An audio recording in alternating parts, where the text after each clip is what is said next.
ఇక్కడ బంద్బుడప్ప చిత్తొప్ప ఆకెతో దత్తాస్తమయామి దనిస్నానం సమర్పయామి దనిస్నానాంతరం శుద్ధోదక స్నానం సమయే శుక్రమసిది ఆద్యం శుక్రమసి జ్యోతిరసి తేజోసి దేవో గాంధర్వీయదేశ శుక్రమసి జ్యోతిరసి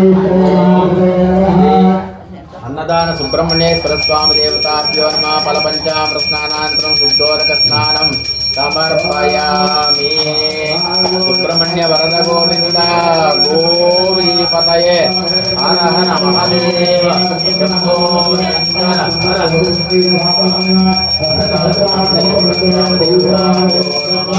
శుద్ధోదక స్నానం సమర్పయామి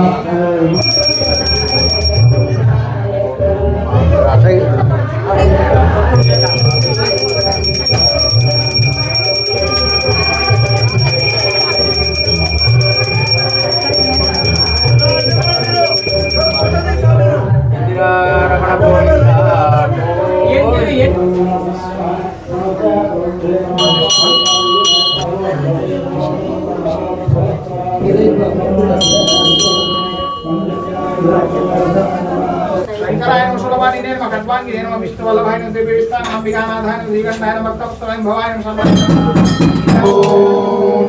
स्वयंवरं निजामहे सुगन्धिं पुष्टिवर्धनं पूर्वारुकमिव वर्धनं पूर्वारुकमिव वन्दनं मृत्यो मुक्षीयमामृता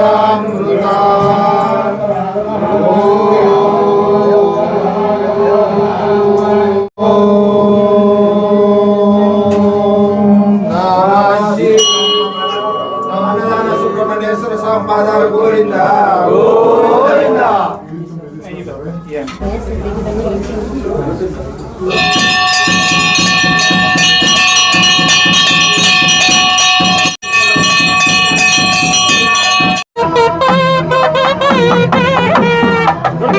रुद्राभ्यां नमः हरंदेवशस्ताभ्यां नमः सीतारामाभ्यां नमः स्वाहा वैष्णवाभ्यां नमः तन्नो प्रचोदयात् वेदोक्तविजं प्रस्तावत्तया तस्मात् कारणभावेन रक्ष रक्ष सुरेश्वराभ्यो नमः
అంబాలం వేళం వినోదిని సంకట కంటక విందన కుశలతలే సకలే సబలే సృష్టే తిష్టే శివ పరినిష్టే స్పష్టే దృష్టే మమ హృది ముని జననుతి ముదితే ఆగే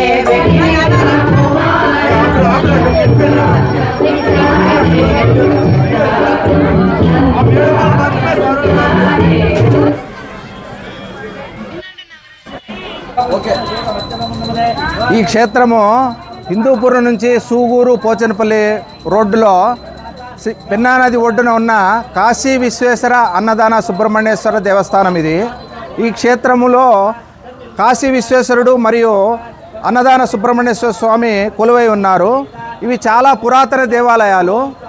ఇది భక్తులకు కొంగు బంగారంగా ఉన్నాయి. వాళ్ళ కోరికలు ఎవరైనా భక్తులు వచ్చి ఆ సుబ్రహ్మణ్య స్వామికి కానీ కాశీ విశ్వేశ్వర స్వామికి కానీ నమస్కారం చేసుకొని వాళ్ళు మనస్ఫూర్తిగా వాళ్ళ మనసులో ధ్యానం చేసుకుంటే వాళ్ళ కోరికలు నెరవేరుతాయి.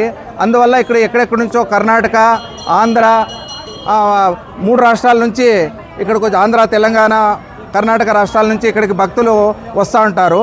ప్రతి సంవత్సరము 2వ షష్ఠి అంటే ఈ దినం ఈరోజు 25/12/25వ తేదీ ఇక్కడ షష్ఠి మహోత్సవం జరుగుతుంది. ఇక్కడ అనేక హోమాలు, పూజలు అన్నీ జరుగుతాయి.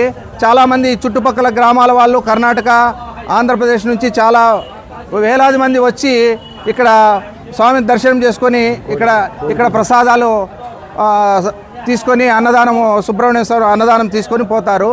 కాబట్టి ఇది చాలా పురాతనమైన దేవాలయము, చాలా చరిత్ర గలది.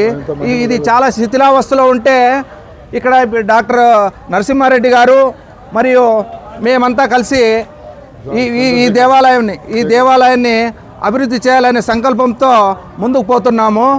ఇది చాలా శిథిలావస్థలో ఉంటే దాన్ని ఈరోజు ఈ స్థితికి తీసుకొని వచ్చినాము. ఇక ముందు కూడా ఈ భక్తులు, దాతలు అందరూ ముందుకు వస్తే ఇంకా డెవలప్ చేయాలనే సంకల్పంతో మేము ఉన్నాము. కాబట్టి దాతలందరూ సహకరించి వారికి తోచిన విధంగా వారి సహాయ సహకారాలు అందించవలసిందిగా కోరుచున్నాం.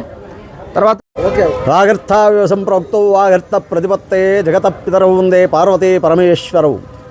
మీరు చూస్తున్నటువంటి ఈ సువిశాల ప్రదేశంలో 1892 సంవత్సరం పంచాంగం తెరూరు వెంకటరామయ్య శాస్త్రి అని మా తాతగారు సుబ్రహ్మణ్య స్వామి ప్రతిష్ఠ చేశారు. అదేవిధంగా కాశీకి ఇక్కడి నుంచి నడుచుకొని వెళ్ళి కాశీ నుంచి శివలింగం భుజం మీద మోసుకొని వచ్చి ఇక్కడ శివలింగాన్ని ప్రతిష్ఠ చేసినారు.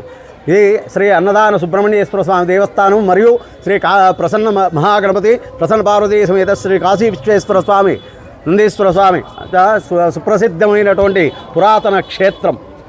ఈ క్షేత్రంలో అప్పట్లో అన్ని కార్యక్రమాలు, రథోత్సవము, అసలు మనకు చెప్పాలంటే నందమూరి తారక రామారావు లవకుశ పిక్చర్ తీసేక ముందే మా తాతగారు ఈ స్థలంలో లవకుశ డ్రామా ఆడిచ్చినారు. రథోత్సవం జరిగింది, ఉట్లపరశ జరిగింది. ఇంకా ఈ దేవస్థానంలో అనేకమైనటువంటి విశేషం ఏంటంటే ఎవరికైతే కళ్ళు మసకమసగా ఉంటుందో చూపు రావడము, తర్వాత ముక్కు గాలి సరిగ్గా ఆడకపోతే గాలి రావడం, శ్వాస ఆడడము, తర్వాత నాలుక మాటలు రాకపోతే మాటలు రావడానికి, చెవుల్లో చీమ కారడము, తర్వాత చెవులు వినబడకపోవడము, ఇలాంటి రోగాలు ఎవరికైనా ఉంటే సుబ్రహ్మణ్య స్వామిని ఆరాధిస్తే కంపల్సరిగా ఈ క్షేత్రంలో ప్రసాదం లభిస్తే వాళ్ళకు అన్ని రోగాల నివారణ జరుగుతుంది. ఇక్కడ మీరు చూడొచ్చు మా పూర్వీకులు జీవ సమాధులు 2 ఉన్నాయి. అటు ఆ జీవ సమాధులు వేద పండితులు, దీన్ని సన్యాస మఠాలు అంటుండ్రి. ఆ సమయంలో వీరు మా స్వప్నమున కనిపించి మా తాతగారికి వారు ఇక్కడ స్థాపన చేయి అన్నదాన సుబ్రహ్మణ్యము శివుని ప్రతిష్ఠ చేయి అని చెప్పడం జరిగింది. అటు తర్వాత మా తాతగారు శివాలయం ప్రతిష్ఠ చేసినారు, సుబ్రహ్మణ్య స్వామి ప్రతిష్ఠ చేసినారు. మా తాతగారు ఎక్కడో వాళ్ళు ఇక్కడ వాకెండ్లు అవన్నీ ఏమి ఉండలేదు, అంతా చీదారంగా ఉండింది. ఈ స్థలంలో ఆ విగ్రహాలు అట్లే ప్రతిష్ఠ చేసి పూజ చేస్తూ ఒకనొకప్పుడు మా బయలుదేరితే ఏదో ఇది వివాహ సందర్భంలో వెళ్తుంటే వెళ్ళినప్పుడు ఎవరు లేని కారణంగా ఎవరో దుర్మార్గులు విగ్రహాన్ని ధ్వంసం చేశారు. అందుకు గాను ఈ విగ్రహాన్ని మళ్ళా పునఃప్రతిష్ఠ చేయాలా అనే ఉద్దేశంతో దొంతి భీమయ్య, దొంతి వెంకటశ్యామయ్య అనే 2 వర్తకులను దొంతి ఫ్యామిలీ వారిని అదే మీరు ప్రతిష్ఠ చేయాలా అని చెప్తే వాళ్ళు 1939లో ఈ సుబ్రహ్మణ్య స్వామిని పునఃప్రతిష్ఠ చేసినారు. పునఃప్రతిష్ఠ చేసినారు. ఆ తర్వాత కార్యక్రమాన్ని జరుగుతుంది. మా తాతగారు ముందుకు ఈ వంశస్థులకు చైతన్యం ఉంటుందో లేదో అని వారపూజ పెట్టిండ్రి. ఆ వారపూజ జరుగుతూ వస్తుంది. ఇప్పుడు విశేష పూజలు జరుగుతోంది. వీళ్ళంతా సహకరించి మార్పులు వేయించి దేవస్థానం చేయడం వల్ల అభివృద్ధి చేయడం వల్ల మేము ఎంతో శ్రద్ధగా ఇంకా 10 రెట్లు శ్రద్ధగా పూజా అభిషేకం చేస్తున్నాము. ఇక్కడ స్వామివారికి సుబ్రహ్మణ్య షష్ఠి పూజా మహోత్సవంగా పంచామృతాభిషేకం, రుద్రాభిషేకము, మహాగణపతి హోమం, నవగ్రహ హోమం, మృత్యుంజయ హోమం, సుబ్రహ్మణ్య హోమం ఇలా అన్ని విశేష కార్యక్రమాలు జరుగుతుంది. ఈ సంగీత వివాహరి ఈరోజు ఉంది. ఇదే విధంగా ఈ క్షేత్రంలో ఎవరైతే దర్శిస్తారో ఈ ఆలయాలను వారికి ఎటువంటి రోగాలున్నా ఎటువంటి కష్టాలున్నా సమస్యలున్నా తీరుతాయని ఈ క్షేత్రమహిమను తెలుపుతూ